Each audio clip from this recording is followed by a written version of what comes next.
I've never been to making all this kind of videos, but আজকে হঠাৎ মনে হলো চলো একবার শেয়ার করা যায়। ফার্স্টে একটা মিক্সিং জারে পরিমাণ মতো পোস্ত নিয়ে নিলাম। এবারে পোস্তটাকে ফার্স্টে আমি ডাস্ট করে নেবো, তাতে মা বলেছিল যে বাটাটা খুব ভালো হয়।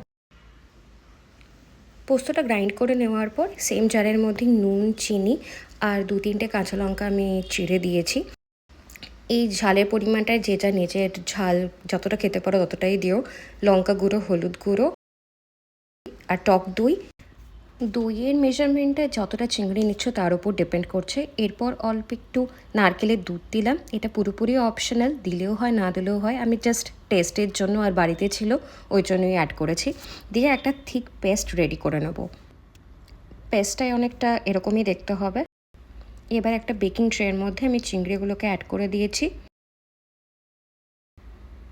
তারপরে ওই পেস্টটাকে এর মধ্যে অ্যাড করে নিলাম আর তার সাথে কাঁচা সর্ষের তেল।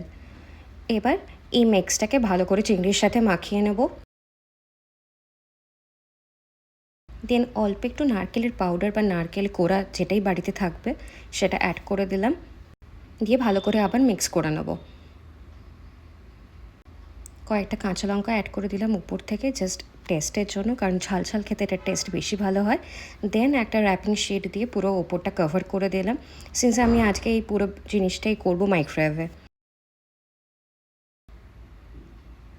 তারপরে মাইক্রোওয়েভটার মধ্যে ট্রেটা ঢুকিয়ে দিয়ে 5 মিনিটসের জন্য এটা কুক হতে দিলাম।